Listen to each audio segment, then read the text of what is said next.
สบายดีสบายดีสบายดีเด้อ มื่อนี้กำลังสิเดินทางเมืองขึ้นเมืองเวียงจันทน์อันพอดีจักอาทิตย์ละเนาะน่าจะ2 อาทิตย์ที่แล้วเออโอ้เจ็บตัวนี้ก็ไหวส่งพาสปอร์ตไปให้น้องให้นางอันมณีจันทร์เอาไปไว้อยู่เอาไปส่งต่ออยู่สำนักงานต่อวีซ่าแล้วบัดทีนี้เขาว่าเขาแจ้งมาว่าวีซ่าแล้วเหรอเด้อสิเฮ็ดจังไดหั่นนะแบบสิไปเอาบ่ให้เขาสิส่งไผมาเอาให้บ่อีหยังหั่นนะบัดทีนี้ก็เลยมีความแบบกังวลแน่แหละย่านผิดพลาดส่งมาแล้วมันจะเสียนะที่แรกแบบว่าให้เขาส่งมาทางขนส่งดีบ่เขาไปถามขนส่งแล้วขนส่งว่าส่งได้แต่ว่าบ่รับผิดชอบแบบเป็นเกิดยังขึ้นบ่รับผิดชอบนะแบบบ่รับประกันว่าว่าสิฮอดหรือบ่ฮอดจังซี่นะ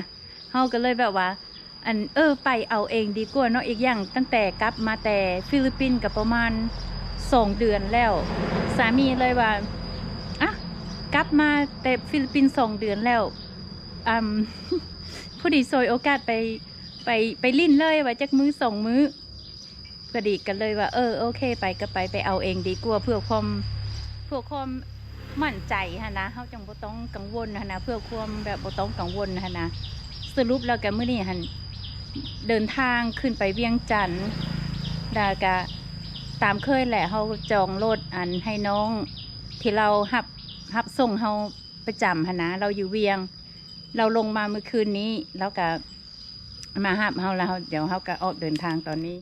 กำลังสิออกเดินทางเดี๋ยวท่าให้เราออกมาหับมาแล้วได้พ่อคมไปตูมน้ำทาง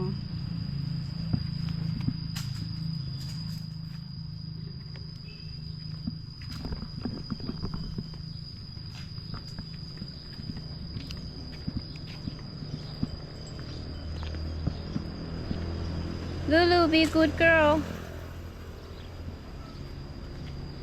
See you in couple days. เฝ้าเพื่อนเด้อ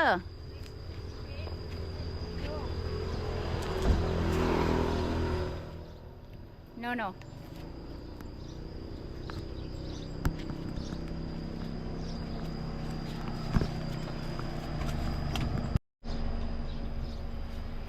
ไปLulu, be good girl. เฝ้าเพื่อนเด้อ2-3 มื้อกลับมา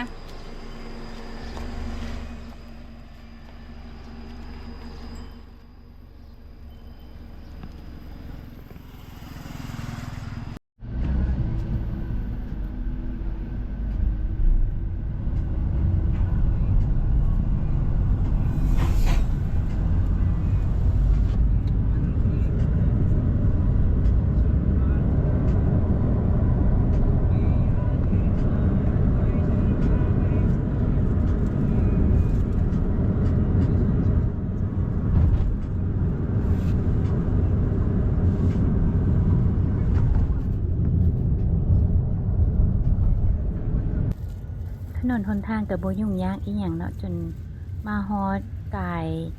ปักสันมาจนใกล้สิฮอดเวียงจันทน์และมองที่เพิ่นยังเฮ็ดบ่ทันแล้วนี่นะก็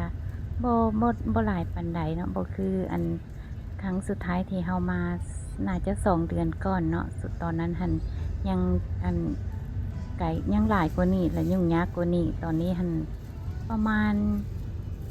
แล้วแต่รถนะเนาะคันรถบ่หลายก็ไปได้ไวหั่นนะ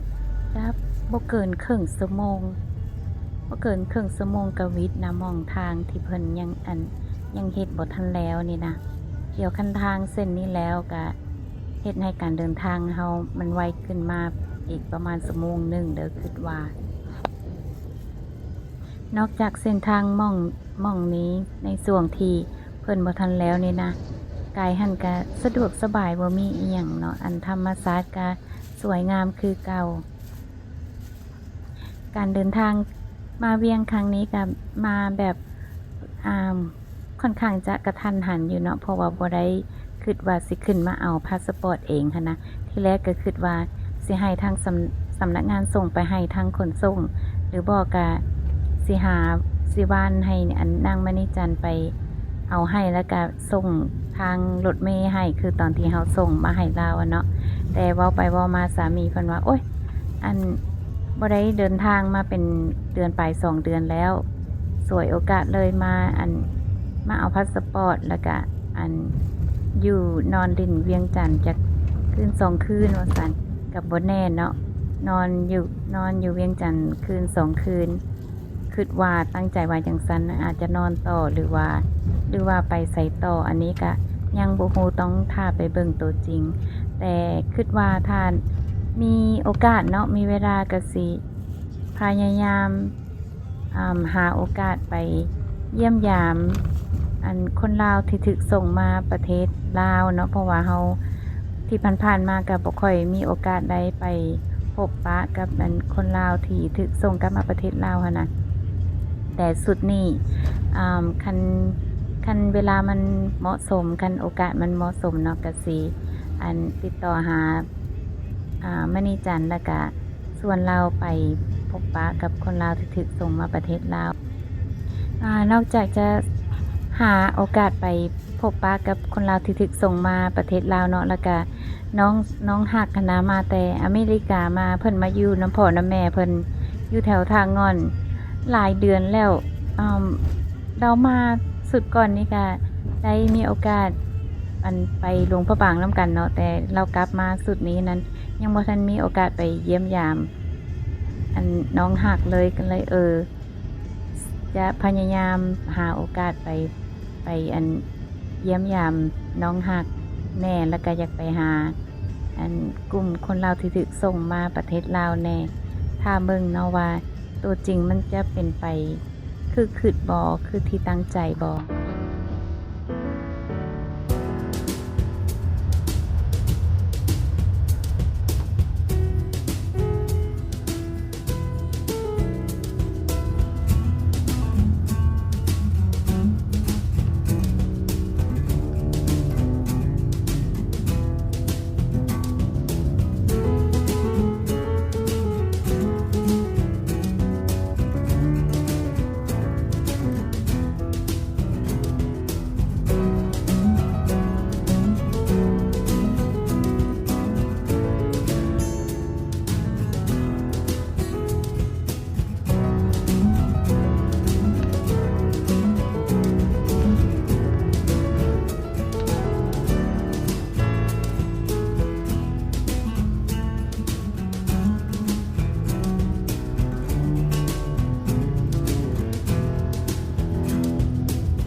ตอนนี้ก็มาฮอตแถวแคมป์ของแถวตลาดกลางคืนเป็นที่เรียบร้อยแล้วเนาะหลังจากการเดินทางมาจากท่าแขกใช้เวลาประมาณ5 ชั่วโมงไปรวมทั้งบ้องถนนที่เพิ่นกำลังพยายามจะเฮ็ดให้มันแล้วเนาะเสียเวลาอยู่หม้องนั้นก็ประมาณครึ่งชั่วโมงคันบ่ซันก็ประมาณ5 ชั่วโมงนี่ก็น่าจะฮอตเนาะคันแม่นถนนแล้วเสร็จสับเรียบร้อยหั้นนะและอีกอย่างมื้อนี้ โซเฟอร์เฮาเพิ่นก็แบบขับรถแบบใจร้อนแน่คือแบบบ่จอดเลยบ่พักเลยขับมาแบบ non stop เลยจนฮอดเวียงจันทน์หมู่เพื่อนพี่น้องผู้ใดที่บังเอิญเข้ามาเบิ่งวิดีโอนี้ก็ถ้ายังบ่ทันติดตามช่องเฮาเนาะก็ติดตามช่องเฮาไว้เด้อเบิ่งว่าเฮาสิไปเฮ็ดหยังต่อซึ่งการมาเวียงจันทน์เทื่อนี้แม่นบ่ได้มาแบบบ่ได้ตั้งใจบ่ได้แพลนอีหยังเลย ก็คือสามีเพิ่นว่าโอ้ยอยู่เฮือนบ่ได้เดินทางมาเป็นเวลา2 เดือนปลายตอนนี้ก็ฮอดไนท์มาร์เก็ตเรียบร้อยมาฮอดตอนนี้เวลา2:45ก็ถือว่าเวลาใช้เวลาบ่ฮอด6 ชั่วโมงเนาะมาฮอดจากท่าแขกมาหาเวียงจันทน์ I think they're setting up soon. Too early. They're all in their places. Yeah, but they don't get their stuff out until maybe 4 Are those always there though? This is left there.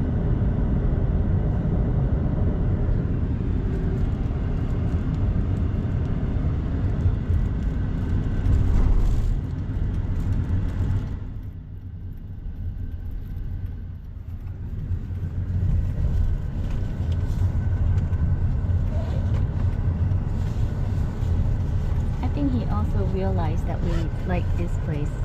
that we'd be staying here because he didn't ask.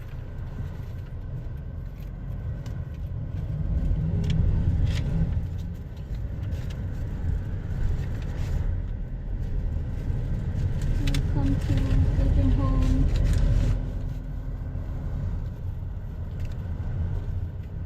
I like Gok Gok. ฮอตแล้ว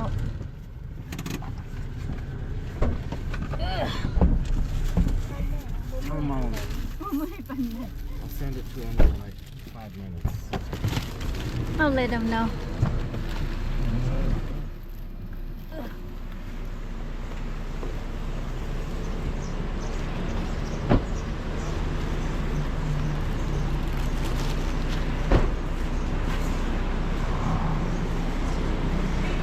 Chắc nói ổn hết đó hả? Chạy lên lại. Điều xì cápมื้อใดละสิอันบอกเด้อ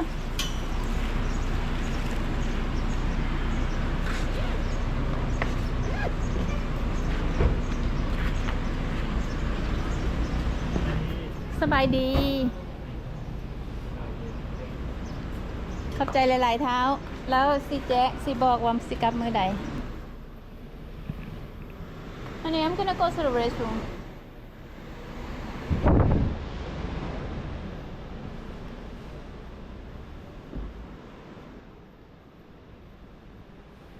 เข้าห้องน้ำบ่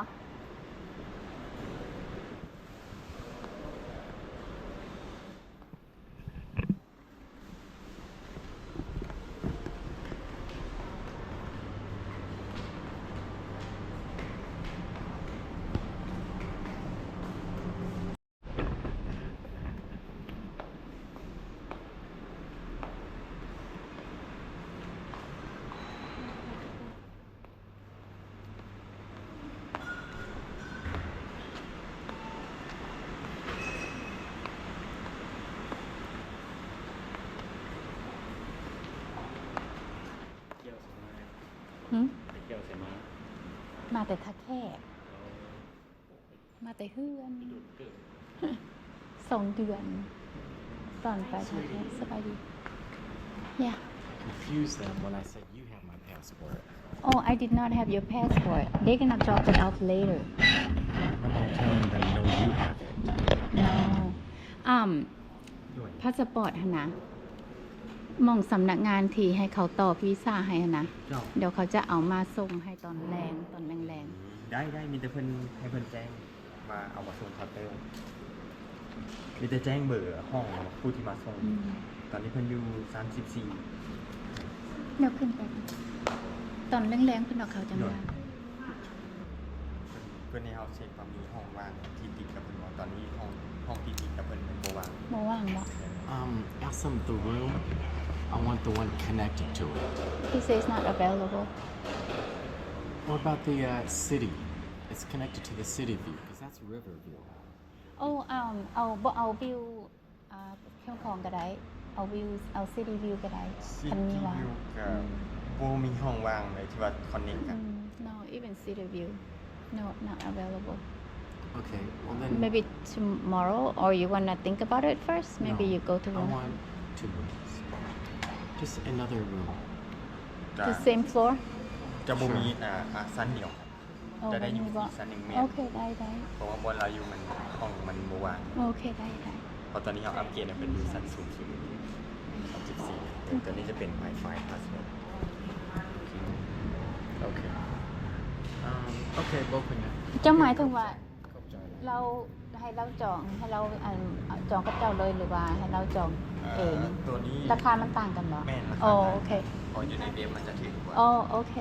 เดี๋ยวขึ้นไป But you know what? เห็นยืนเพิ่งก็ได้ Does this room, because they upgraded it to river, does it have table and desk? ตัวนี้บ่มี ห้องที่มีโต๊ะทำงานมีบ่